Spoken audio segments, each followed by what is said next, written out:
ابھی آپ کے سامنے آسٹریلیا ہے کہ جس نے اپنے بچوں پر پابندی لگا دی ہے. وہ بات ہو رہی ہے اس پہ. اچھا چائنا کو آپ دیکھ لیجیے، جیسے میں نے ابھی آپ کو بتایا، بہت اور ممالک ایسے ہیں. تو کوئی انسان مر نہیں جاتا. اصل معاملہ یہ ہوتا ہے کہ چند لوگوں کے مفادات، بد اندیش قسم کے جو لوگ ہوتے ہیں ان کے مفادات وابستہ ہو گئے سوشل میڈیا کے ساتھ. انہوں نے اسی سے شہرت حاصل کی، انہوں نے اسی سے پیسہ حاصل کیا. انہوں نے اب یہ نہیں دیکھا کہ ہم قوم کے اخلاق کو، کردار کو بگاڑ رہے ہیں یا ہم اس کو سنوار رہے ہیں. اس کا مطلب ہے پھر ریاست جو لاس بناتی ہے، پچھلے دنوں بھی ہم نے دیکھا کہ اس کے اوپر قدغن لگانے کی، اس کو کنٹرول کرنے کی بات ہو رہی تھی، تو یہ ٹھیک ہے؟ دیکھیے جہاں پر مضر اثرات سامنے آتے ہیں، جہاں پر منفی اثرات سمجھ آتے ہیں، تو وہاں پر ضرور اس طرح کا اقدام کیا جا سکتا ہے. لیکن ایک اور پہلو ہو جاتا ہے نا، ہم جب سر سے پانی گزر جاتا ہے، اب اس میں بہت سے لوگ شامل ہو جاتے ہیں. وہ مذہبی بھی ہوتے ہیں، وہ سیاسی بھی ہوتے ہیں، اور وہ کاروباری تجارتی بھی ہوتے ہیں. ہر طرح کے لوگ اس میں شامل ہو جاتے ہیں. اب وہاں پر جب ریاست چاہتی ہے کہ بھئی اب پابندی لگائی جائے، تو اب لوگوں کی طرف سے شور یہ اٹھتا ہے کہ اب چونکہ ریاست کو خود خطرہ محسوس ہو رہا ہے اور فلاں سے لہٰذا اب اس طرح کی انہوں نے یہ ایکٹیویٹیز شروع کر دی ہیں. تو یہ تاثر ہی تب پیدا ہوتا ہے جب ہم تاخیر سے یہ کام کرنا شروع کرتے ہیں. جب پہلے دن سے ہی ہم اس پر اپنے کنسرن کا اظہار کریں گے، اور اہل علم، اہل دانش، اہل سیاست و حکومت، ریاست و حکومت مل کر بیٹھیں گے، کوئی اس کا کوئی معیار بنائیں گے اور کوئی اس کے لیے کوئی ضوابط طے کریں گے، تو میرا خیال ہے کہ پھر اس کا بہت اچھا استعمال پھر معاشرے میں ہوگا. بالکل صحیح ہے. جی تہمت کے حوالے سے میرے ذہن میں ایک سوال آیا ہے کہ آپ نے ایک بات کی کہ بھی تہمت نہیں لگانی چاہیے، کیونکہ جتنے آپ نے سائیڈ ایفیکٹس بتائے ہیں. لیکن دوسری طرف اگر ہمیں ایک خواتین کی بات ہو رہی ہے، اور ان پڑھ ہیں، تعلیم یافتہ نہیں، غریب طبقے سے بھی تعلق رکھنے والی دو خواتین ہیں، جیسے مثال دے رہی ہوں، ایک اس میں سے دوسری کو بہکا رہی ہے کسی بھی غلط کاموں کے لیے. تو ایسی صورتحال میں جب کہ ہمارے سامنے صورت واضح ہے کہ ایک بندہ، ہمیں اس کے کریکٹر کا پتہ لگ رہا ہے کہ پتہ ہے کہ وہ واقعی ایسا ہے، اور دوسرے اچھی جو عورت ہے، خاتون ہے، اس کو وہ بہکا رہی ہے. ایسے معاملے میں ہمیں اس خاتون سے الرٹ کرنے کے لیے کیا خبر کو کسی گروپ کی شکل میں، جس سے، کیونکہ وہ ایک ورکنگ کلاس سے تعلق رکھنے والی خاتون ہے، جی ٹھیک ہے، تو اس کے متعلق خبر بتانی چاہیے، پھیلانی چاہیے، تاکہ دوسرے بھی الرٹ ہوں اس حوالے سے. یہ بالکل مختلف پہلو ہے. یعنی تہمت تو ہے نا کہ جس میں کوئی حقیقت ہی نہیں ہے. جی ہاں. اچھا، اسی طرح آپ ایک اور مثال سے میں بات یہ سمجھاتا ہوں کہ جیسے غیبت ہے، بیک بائٹنگ ہے. اب آپ نے دیکھا کہ ایک لڑکے کا رشتہ آیا، اس لڑکے اور خاندان سے آپ کو واقفیت ہے، آپ جانتے ہیں کہ بھئی یہ لوگ اچھے نہیں ہیں. اب وہ لڑکی والوں کے سامنے پہلی دفعہ گئے اور بڑے اپنے آپ کو اچھا ثابت کر کے بناوٹی انداز میں بیٹھے اور بات کر رہے ہیں. اب آپ کو پتہ ہے، اب آپ یہاں پر اگر نہیں بولتے اس خیال سے کہ جی غیبت نہ ہو جائے، تو یہاں پر تو غیبت کا معاملہ ہی نہیں ہے. یہ تو بلکہ آپ ان کے شر سے، ان کے فساد سے آپ ایک خاندان کو آگاہ کرنا چاہ رہے ہیں. یہ تو نیکی کا کام ہے.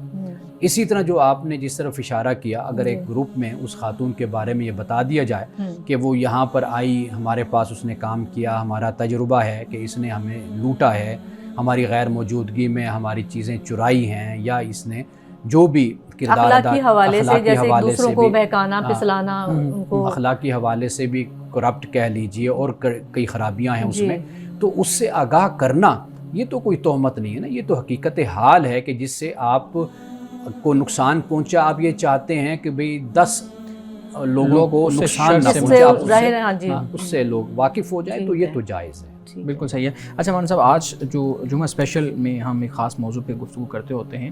جی. آج کا جو موضوع ہے وہ بہت اہم ہے، خاص طور پہ نوجوان بچوں اور بچیوں کے حوالے سے. ہم دیکھتے ہیں کہ نوجوان بچے ہیں، بچیاں ہیں، وہ اپنی تعلیم کے لیے، اپنے کیریئر کے لیے جب لگے ہوتے ہیں، تو جو شادی والا عنصر ہے، جو نکاح والا جو ایک معاملہ ہے، اس کو پھر آہستہ آہستہ وہ یا خود بخود لیٹ ہوتا جاتا ہے، یا وہ خود اس میں تاخیری حربے اپنا رہے ہوتے ہیں، تاخیر کرنا چاہ رہے ہوتے ہیں. اس پہ ہم بات کریں گے.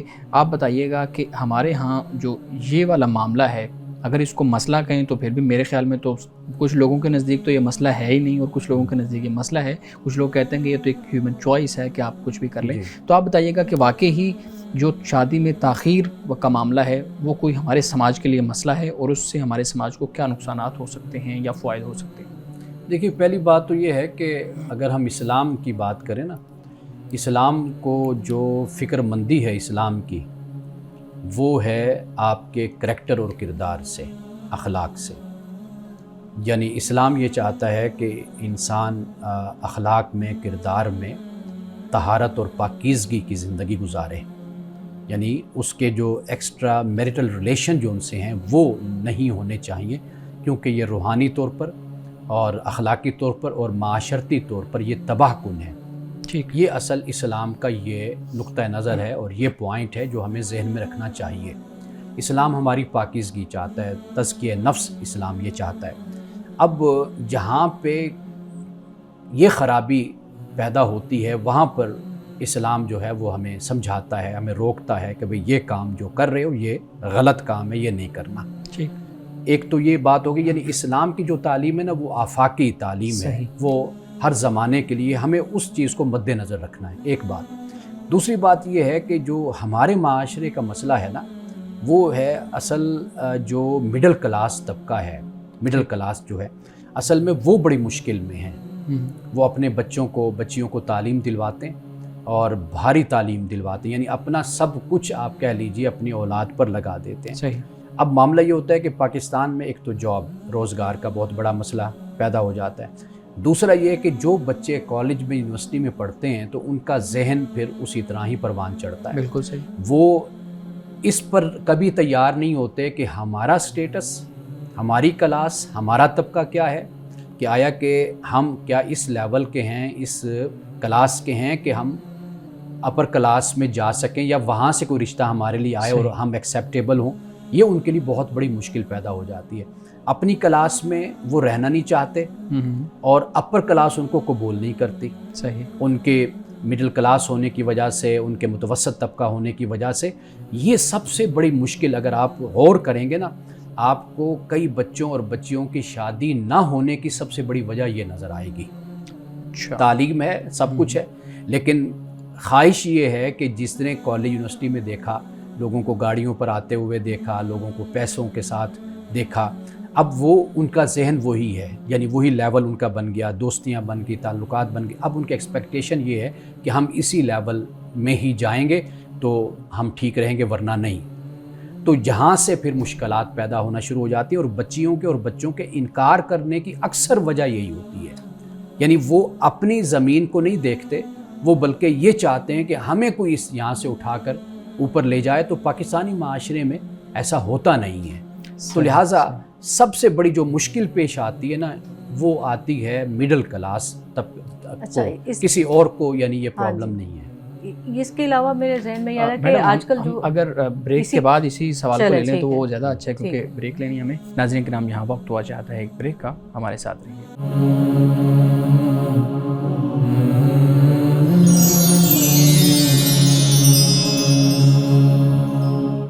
ویلکم بیک ناظرین. جی میڈم آپ کچھ سوال کرنا چاہ رہی تھی. جی میں یہ پوچھنا بلکہ ایڈ کرنا چاہتی ہوں کہ اس میں ایک ریزن یہ بھی ہے کہ ڈرامے، فلمیں، سوشل میڈیا اس نے اپنا بہت بڑا کردار ادا کیا ہے رشتوں میں ناکامی میں، کیونکہ لڑکیاں اپنی گراؤنڈ ریئلٹی کو نہیں دیکھتی ہیں کہ ہماری بیس کیا ہے، ہم کس طبقے سے تعلق رکھ رہے ہیں اور ہمارے ارد گرد کا کیا ماحول ہے. اس چیز کو مد نظر نہیں رکھتی ہیں بلکہ آئیڈیلزم کا شکار ہوتی ہیں، جس کی وجہ سے یہ ان کے شادیوں میں ایک تاخیر کی ایک وجہ یہ بھی بن سکتی ہے. کیا یہ درست ہے؟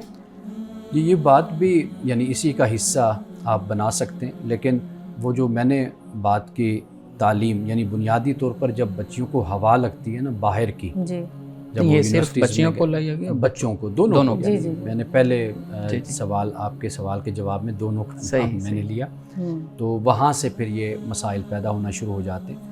جو آپ بات کہہ رہی یہ بالکل دوسرا پہلو اس کا یہی بنتا ہے کہ آپ یوں سمجھ لیجئے کہ جو ہم اسباب اور عوامل پر اگر ہم گفتگو کریں ایک ایک کر کے، ان میں سے ایک بڑا اہم سبب یہ بھی بن جاتا ہے کہ جب بچے یا بچیاں جب فیشن کو دیکھتے ہیں، جب ایک لائف سٹائل کو دیکھتے ہیں تو وہاں سے بھی ان کے ذہنوں میں یہ باتیں راسخ ہوتی ہیں. لیکن وہی ڈرامے، وہی فلمیں، جو کچھ وہ دیکھتے ہیں اس میں غریب بھی دکھائی رہے ہوتے ہیں.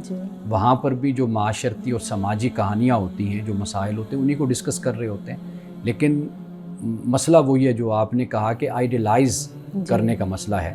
اگر ریالٹی پر کھڑے ہو کر وہ دیکھیں تو دونوں کریکٹر ڈرامے میں موجود ہوتے ہیں. یعنی امیر کا بھی کردار ہوتا ہے, غریب کا بھی کردار ہوتا ہے, متوسط کا بھی کردار ہوتا ہے. سب کردار ڈرامے میں موجود ہوتے ہیں. تو انسان اپنے آپ کو اس طرح جج کرے کہ بھئی میں کس کریکٹر میں اور کس کلاس میں فٹ ہوتا ہوں, اور پھر ان کے مسائل کو سمجھنے کی کوشش انسان کرے, تو میرا خیال ہے کہ پھر ہم کسی بہتری کی طرف ہم جا سکیں. لیکن نعمان صاحب ہم دیکھتے ہیں کہ جب ایک دن ہم نے پہلے بھی بات کی تھی تو اس وقت بھی آپ کا نقطہ نظر یہی تھا کہ ڈرامہ آپ کو ریئلٹی دکھاتا ہے جو کچھ معاشرے میں ہو رہا ہوتا ہے. لیکن ہم دیکھتے ہیں کہ ڈرامہ آپ کو جب کچھ چیزیں دکھاتا ہے تو ایک خاص کانسیپٹ, ایک خاص کلاس سے ریلیٹڈ وہ آپ کو دکھاتا ہے. آپ کے کپڑے خاص طرح کے ہونے چاہیے. ڈرامے میں اگر کوئی ڈرامہ جو آرٹسٹ ہے وہ اس کو غریب دکھانا ہے تو اس کو ایک خاص طرح کے گیٹ اپ میں دکھانا پڑے گا. ٹھیک ہے, ہم دیکھتے ہیں کہ معاشرے میں اس طرح نہیں ہوتا. معاشرے میں کئی اپر کلاس ایسے لوگ ہوتے ہیں جن کا گیٹ اپ بھی اسی طرح سے ہوتا ہے. اگر آپ نے کسی کو لوور کلاس دکھانا ہے تو اس کو خاص دوپٹہ اور خاص اس طرح کی چیزیں آپ بنا کے دکھائیں گے, اس کے بولنے کا سٹائل اس طرح کا نہیں ہوگا. تو ڈرامہ آپ کو ریئلٹی تو نہیں دکھاتا, لیکن آپ نے ابھی بھی میرے خیال میں جہاں تک میں سمجھا ہوں اسی بات کی ہے کہ ڈرامہ آپ کو وہی دکھاتا ہے جو معاشرے میں ہو رہا ہوتا ہے. دیکھیے کچھ چیزیں ہوتی ہیں جس میں ایگزیجریشن ہوتی ہے, مبالغہ ہوتا ہے, اور وہ بھی اس وجہ سے ہوتا ہے کہ لوگوں کی دلچسپی اور ان کے اٹریکشن کو حاصل کرنے کے لیے. جیسے مثال کے طور پر جیسے ناول نگاری ہے, افسانہ نگاری ہے. اگر ناول بھی کسی مجاہد پر بھی لکھا گیا ہے نا پاکستان میں, ہم پڑھتے رہے کسی دور میں نسیم حجازی کو, اسلم راہی کو اور عنایت اللہ کو, اس میں یہی بات بیان تھی کہ بھئی مجاہد کے ساتھ بھی ایک ہیروئن جو انسی ہے خاتون, اس کو ضرور انہوں نے اٹیچ کیا. اس سے لوگوں میں دلچسپی پیدا ہوئی, لوگوں نے خریدا اور اس کو پڑھا. یہ بات آپ کی بالکل ٹھیک ہے, لیکن جو بات میں عرض کرنا چاہتا ہوں نا وہ یہ ہے کہ اگر آپ اس کا پلاٹ دیکھیں گے نا, آپ کو وہاں پر ایک حقیقت ریالٹی آپ کو نظر آئے گی جو ہمارے معاشرے میں ہوتی ہے. ٹھیک, یعنی مثال کے طور پر جو مسائل کالج کے یونیورسٹی کے ہوتے ہیں وہ مسائل آپ کو وہاں پر نظر آئیں گے ڈراموں میں. آپ کو یہ بھی نظر آئے گا کہ جہاں پر جس گھر میں تنگ دستی ہوتی ہے, رزق کی فراخی نہیں ہے, بچے زیادہ ہیں, اولاد زیادہ ہے, وہاں پر پھر مسائل جنم لیتے ہیں, بہت سے مسائل. اچھا, پھر امیر لوگ ہیں, ان میں جو مسائل پیدا ہوتے ہیں نفسیاتی حوالے سے پیدا ہوتے ہیں, یا پھر وہ چونکہ مال اور دولت ان کے پاس کثرت کے ساتھ ہوتا ہے تو وہ اس چیز کی پرواہ نہیں کرتے, وہ بے راہ روی کے راستے پر چلتے ہیں اور گناہ کے راستے پر چلتے ہیں. وہ چیز بھی آپ کو وہاں پر نظر آئے گی. تو میرا خیال ہے کہ جس نے سبق حاصل کرنا ہو تو اس کے لیے سبق کا بھی بڑا سامان ہوتا ہے. ٹھیک, اور جس نے گمراہ ہونا ہو تو گمراہی کے لیے کوئی پابندی نہیں ہے, پھر بہت سے راستے ہوتے ہیں. جی. اچھا, ہاں جی, میں یہ بات بھی کرنا چاہتی ہوں کہ جہیز ہے اور ہم نے جو اتنے زیادہ شادی کے نام پہ فنکشنز کر لیے ہیں, اخراجات میں اضافہ کر لیا ہے, یہ بھی تو ایک کلیدی کردار ادا کر رہی ہے شادیوں میں کہ ہر بندہ رک کے سوچتا ہے کہ پہلے اتنا پیسہ اکٹھا کر لیں. یہ چیزیں آج جو ضروریات زندگی ہے, بلکہ سہولیات زندگی جو ان سی ہے وہ ضروری ہو گئی ہوئی ہے. ضرورت کی چیزیں تو الگ, یہ چیزیں بھی رکاوٹ بن رہی ہیں کہ ایک ماں باپ نے اگر اپنی بچی کو اعلیٰ تعلیم دلوا دی ہے تو جو لڑکے والی سائڈ کے لوگ ہیں ان کے لیے یہ بات ہی قابل قدر ہونی چاہیے کہ انہوں نے اپنی زندگی کا سرمایہ پیسوں کی شکل میں بھی اور اچھی تربیت کی شکل میں بھی لگا دیا ہے. تو سوسائٹی میں ان دو رویوں کی, ایک تو یہ کہ جہیز جیسی لعنت ہے, جہیز اب اس جہیز میں نے کہا عام جہیز نہیں رہ گیا ہے, اب یہ لگزوریس آف لائف جو ان سی ہے وہ چیزیں شامل ہوگی اور وہ ضروری بنا دی گئی ہیں. یعنی اچھا, اب یہ جو معاملہ ہے نا, اب یہ ایک اور وجہ بھی واضح بات ہے کہ یہ بھی ایک بہت بڑا مسئلہ ہے شادیوں میں تاخیر ہونے کا. لیکن اگر آپ اس پر دیکھیں نا تو ایک اجتماعی طور پر تحریک کی ضرورت ہے, معاشرے کو اس کے بارے میں آگاہ کرنے کی ضرورت ہے. جیسے مثال کے طور پر مسجد کا پلیٹ فارم ہے, وہاں سے یہ آواز اٹھنی چاہیے, ممبر سے آواز اٹھے. اس کے علاوہ کالج, یونیورسٹی ہے, چینلز ہیں. مثال کے طور پر ہم پروگرام کر رہے ہیں تو ہمیں بھی لوگوں کو آگاہ کرنا چاہیے کہ یہ جو جہیز ہے, یہ دیکھیے اسلام نے اس پر نہ کوئی پابندی لگائی ہے کہ بھئی یہ نہیں دینا چاہیے, نہ اسلام نے یہ کہا ہے کہ ضرور دینا چاہیے. اصل معاملہ یہ ہے کہ اگر ماں باپ اپنی خوشی سے مثال کے طور پر ایک نئی زندگی کا آغاز کر رہے ہیں تو وہ اپنی خوشی سے کہتے ہیں کہ بھئی چلیں اتنی اماؤنٹ ہم ان کے لیے کر رہے ہیں, بجائے اس کے کچھ دینے یا کوئی بنیادی چیزیں, کچھ معاملات ہیں, تو وہ بڑی اچھی بات ہے. لیکن یہ ہے کہ ان چیزوں کو سوسائٹی کو آگاہ کرنے کی اصل ضرورت ہوتی ہے. یعنی آپ اس طرح کی تحریک چلائیں, آپ اس طرح کا کام کریں, ایسا کلچر پیدا کریں, ایسا چال چلن پیدا کریں معاشرے میں کہ لوگ اس بات کو سمجھیں کہ یہ کوئی ضروری نہیں ہے۔ اب معاملہ یہ ہے کہ خود والدین بھی، یعنی میں نے دیکھا ہے کہ ناک کا مسئلہ بنا لیتے ہیں نا کہ بھئی ہم نے تو ہر صورت میں اپنی بیٹی کو یا بیٹے کو، خاص طور پر بیٹی کو جو ہے جہیز دیا جاتا ہے، یہ تو ہم نے دینا ہی دینا ہے، کچھ بھی ہو جائے، اس سے ہمارے معاشرے میں ناک کٹے گی۔ شادی کی تقریبات اتنے بڑے بڑے اس میں جو شادی ہال مہنگے ترین ہالز میں منعقد کرتے ہیں، یعنی کہ یہ ایک بڑا لمبا چوڑا خرچہ ہوتا ہے۔ ہم نے، ہماری حکومت نے کئی مرتبہ پچھلے دہائیوں میں اگر ہم دیکھیں تو ون ڈش پارٹی، بلکہ ڈش بھی ختم کر دیا، اونلی ڈرنک بھی تھا کہ بھی صرف پانی دیا جائے۔ تو یہ تو ایک چیز کھانے پینے کے خرچے کو روک دیا، لیکن جو اب میرے اپنے دیکھنے میں آیا ہے کہ متوسط طبقے سے تعلق رکھنے والے افراد اپنی بیٹیوں کو دینے پہ مجبور ہیں، اور وہ کئی سال کمیٹیاں ڈالنے کی شکل میں، پیسوں کو جوڑنے کی یعنی مد میں کافی سال جو ہے، کافی عرصہ اس میں بیت جاتا ہے، اور پھر شادی جو ان سے وہ اس عمر 30 کو جا کے ان کا ایج گروپ بن جاتا ہے۔ تو یہی معاملہ ہے کہ بھئی جیسے ہم بیٹھے ہیں تو ہم لوگوں کو اس حوالے سے آگاہ کریں، لوگوں کو بتائیں کہ بھئی یہ ایک کوئی لازم اور فرض نہیں ہے آپ پر کہ آپ نے اس طرح خرچ کرنا ہے، آپ کو سادگی کے ساتھ بھی۔ اور ایک اور بات جو ہے وہ یاد رکھیے کہ معاشرے میں بہت سی شادیاں ہم نے ایسی بھی دیکھی ہیں کہ جو بہت سادگی کے ساتھ بھی کی گئی ہیں، یعنی نکاح ہو گیا، مسجد میں ہو گیا، کسی عام جگہ پہ گھر پہ ہو گیا، اس کے بعد ولیمہ جو ہے وہ لڑکے کے ذمے ہے، وہ اچھے طریقے سے سنت ہے وہ ادا ہو گیا، دوستوں کو بلا لیا گیا۔ تو جہاں پر اس طرح کے مسائل ہیں وہاں پر ہم یہ بھی دیکھتے ہیں کہ یہ آپ کے اختیار میں بھی ہے، بہرحال کہ آپ اگر چاہیں کہ سادگی اختیار کریں، لڑکے والے کے ساتھ یا لڑکی والوں کے ساتھ مل کر اگر کوئی اس طرح کا پلان بنا دیا جائے، تو اس طرح کے بھی خاندان اور اس طرح کی فیملیز ہیں کہ جو سادگی چاہتے ہیں، جو آسانی چاہتے ہیں۔ لیکن مسئلہ ہمارا یہ ہے کہ ہم چونکہ چلتے پانی میں ہم بھی بہتے ہیں ساتھ، تو اس کی وجہ سے یہ مشکلات پھر مزید ہمارے لیے بڑھ جاتی ہیں۔ ناظرین کرام، یہاں وقت ہوا چاہتا ہے ایک بریک کا، ہمارے ساتھ رہیے گا۔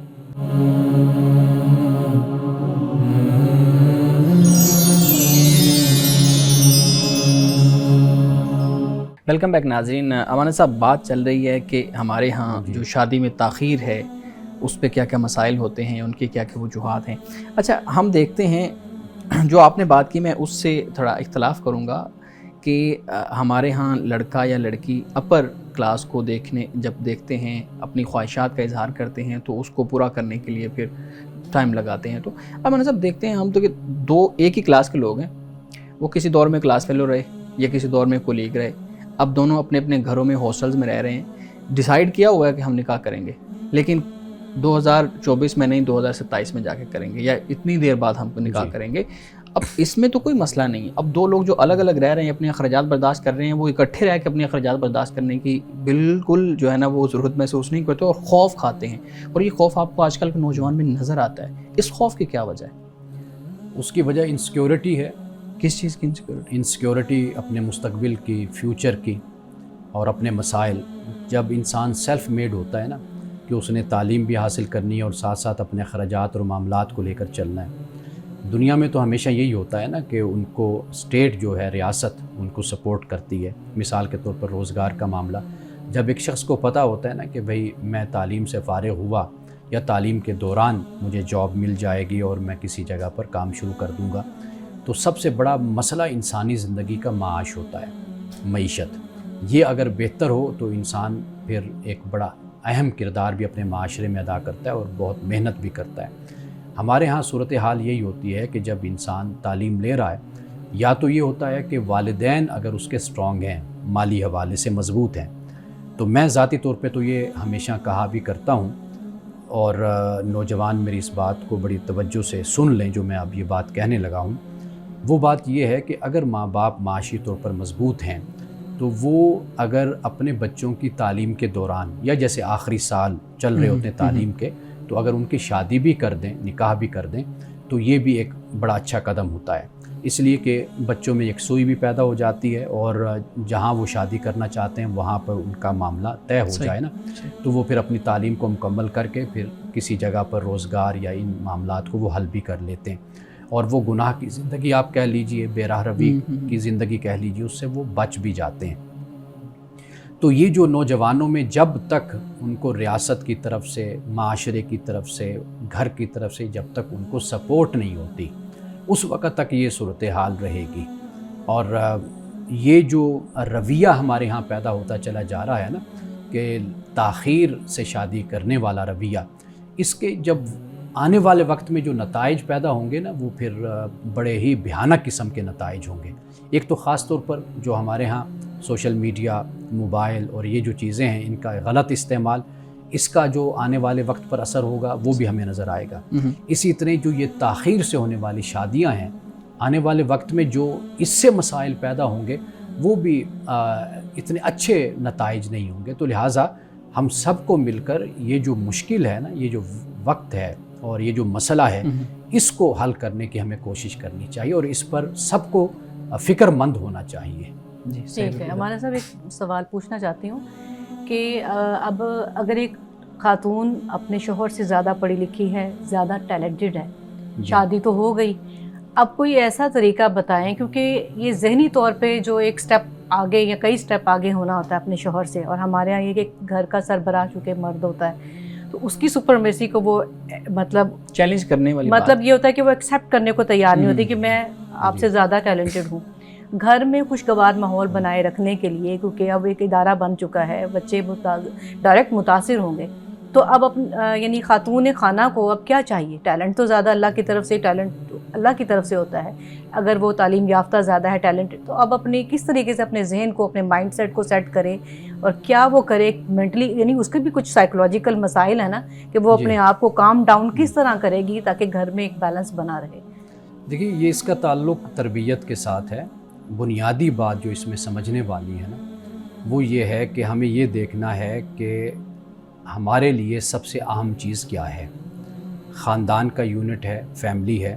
اللہ تعالیٰ نے یعنی کسی ایک رشتے میں اس کو پرو دیا، اس کو داخل کر دیا، یعنی وہ بیوی ہے، اسی طرح وہ ماں بھی ہے، اب بچے بھی ہیں.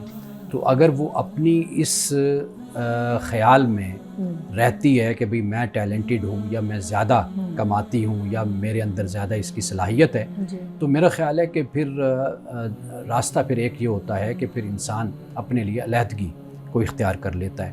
کیوں؟ اس لیے کہ اس گھر میں رہنا شوہر کے لیے بھی ایک اذیت اور تکلیف کا باعث، بچوں کے لیے بھی تکلیف اور اذیت کا باعث ہوتا ہے. دیکھیں ایک ہے ٹیلنٹ ہونا، یہ ایک علیحدہ بات ہے. ایک چیز ہے کہ اس کی بنیاد پر اپنے آپ کو پیش اس طرح کرتے رہنا کہ جیسے میں تم سے زیادہ طاقتور ہوں یا بہتر ہوں یا میرے اندر زیادہ صلاحیت ہے، تم کیا چیز ہو، محسوس کروانا. یہ جو رویہ ہوتا ہے یہ نامناسب ہوتا ہے. یہ مرد کی طرف سے بھی نہیں ہونا چاہیے، یہ عورت کی طرف سے بھی نہیں ہونا چاہیے. اب ان کی اگر شادی ہو گئی، پہلے تو بات یہ ہے کہ شادی سے پہلے ہی گھر والوں کو یہ چیز دیکھنی چاہیے اور لڑکی کو بھی دیکھنی چاہیے. کئی دفعہ ہم محبت کا اتنا شکار ہوتے ہیں، لڑکا ہوتا ہے یا لڑکی، کہ ہم پھر یہ چیز نہیں دیکھتے. لیکن عملی زندگی جب چلتی ہے، شروع ہوتی ہے، تو پھر یہ چیزیں فرق سامنے آنا شروع ہو جاتے ہیں. یہ بھی تو ہاں وجوہات میں سے ایک وجہ، اچھا یا تو پہلے سے ہی فیصلہ ہو جائے، جسے فقہاء نے کفاءت ہے، ہم نے اس مسئلے پہ پہلے بات کی تھی، کف کے مسئلے پہ، یا تو اس کے مطابق چلا جائے. اب اگر یہ ہو گیا تو پھر آخری تک جو لمحے تک کوشش ہو وہ یہی ہونی چاہیے کہ گھر ہمارا بچا رہے، افہام و تفہیم کا معاملہ رہے، ایک دوسرے کا کی عزت، دوسرے کا احترام رہے، اور ایک دوسرے کے جذبات کا بھی خیال کیا جائے، احساسات کا خیال کیا جائے، اور دوسرے کے مقام کا بھی خیال کیا جائے. یہ اس بنیاد پر گھر چلتے ہیں. ورنہ خواتین ہوں یا مرد حضرات ہوں بڑے ٹیلنٹڈ ہوتے ہیں، لیکن جب شادی نہیں کی، گھر نہیں بنا، خاندان نہیں، بچے نہیں، اور پھر جس طرح کے وقت گزرنے کے ساتھ ساتھ ان کی زندگی ایک لاوارثوں والی ہوتی ہے، وہ بھی ہم اپنے معاشرے میں دیکھتے ہیں. ہمارے ساتھ یہ ابھی پھر یہی جو وجوہات ہم ڈسکس کر رہے ہیں اس میں سے ایک وجہ یہ بھی تو بنی نا، جیسے اب میرے ہیں جاننے والی ایسی خواتین بہت پڑھی لکھی ہیں، وہ کہتی ہیں ہمیں ہمارے جوڑ کا کوئی رشتہ ہی نہیں ملا ہے، ہم یہ پسند ہی نہیں کر سکتے کہ بھئی ہم سے کوئی کم تر ہو اپنے ٹیلنٹ، تعلیم میں یا اپنی صلاحیتوں میں. اس وجہ سے بھی وہ یعنی بوڑھی ہو گئی ہیں لیکن شادیاں نہیں. دیکھیے جو یہ ٹیلنٹڈ معاملہ ہے نا، یہ اصل کئی دفعہ انسان کے لیے منفی بھی ثابت ہوتا ہے. انسان کی یہ جو سوچ ہے نا، یہ منفی سوچ بھی پیدا کرتی ہے. مثال کے طور پر باصلاحیت ہے، قابل ہے، نوجوان ہے، اب وہ یہ خیال کرتا ہے کہ مجھے کس کی بھلا کیا ضرورت ہے، میں ماشاءاللہ قابل اور اہلیت اور صلاحیت میرے اندر ہے. اس کو یہ نہیں پتہ ہوتا کہ یہ جوانی ڈھلتی بھی ہے. انسان کو خاندان کی فطری طور پر انسان چاہت کرتا ہے اپنے خاندان کی, اور انسان اپنے گھر میں جب جاتا ہے تو اس کو جو سکون اور اطمینان اپنے گھر سے ملتا ہے وہ باہر کہیں پر بھی کسی کے پاس بیٹھ کر بھی نہیں ملتا. تو یہ جو چیز ہے بنیادی طور پر جوانی میں یہ انسان کو گھمنڈ ہوتا ہے, یہ غرور ہوتا ہے کہ بھئی میں بڑا قابل ہوں, لیکن جیسے جیسے وقت گزرتا چلا جاتا ہے نا, اس کے آس پاس کے دوست شادی شدہ ہوتے چلے گئے, بہن بھائی شادی شدہ ہوتے چلے گئے, وہ اپنا خاندان بناتے بزی ہوتے چلے گئے, پھر یہ جا کر چیز محسوس ہوتی ہے. تو بہتر طریقہ یہی ہے کہ انسان اپنے گھر پر کبھی بھی کسی چیز کو پریفر نہ کرے, ترجیح نہ دے, قربان نہ کرے. کون صاحب آج کی حدیث نمبر کا بیان کیجیے گا؟ آج کی حدیث 5 چیزوں سے متعلق ہے. رسول اللہ صلی اللہ علیہ وسلم نے فرمایا کہ قرآن مجید میں 5 چیزیں ہیں. ایک حلال, دوسرا حرام, محکم, متشابہ اور امثال. آپ نے فرمایا کہ حلال کو حلال سمجھو اور حرام کو حرام سمجھو, اور جو محکم ہے یعنی قرآن کا وہ حصہ جو عقیدہ اور عبادات پر مشتمل ہے تو آپ نے فرمایا کہ اس پر عمل کرو. اور جو متشابہ ہے یعنی وہ قرآن مجید کا حصہ کہ جو جنت دوزخ کے متعلق ہے, عرش کے متعلق, کرسی کے متعلق, فرشتوں کے متعلق ہے, تو فرمایا بس اس پر ایمان رکھو اور اس کے بارے میں زیادہ جستجو میں نہ پڑھو, اس کو قریدو نہیں زیادہ. اور پھر فرمایا کہ جو امثال ہیں قرآن مجید میں وہ اس لیے ہیں کہ تم عبرت حاصل کرو اور تم نصیحت حاصل کرو. تو رسول اللہ نے فرمایا کہ قرآن مجید میں یہ 5 چیزیں اللہ پاک نے بیان کی ہیں. مولانا صاحب بہت شکریہ آپ کا, میڈم بہت شکریہ آپ کا. ناظرین کرام, اس دعا کے ساتھ اپنے پروگرام کا اختتام کریں گے. اللہ رب العزت حسن کلام اور تاثیر کلام عطا فرمائے, ہماری زبان کے گروں کو کھول دے اور سننے والوں تک خیر کا پیغام پہنچے. اجازت دیجیے, خدا حافظ.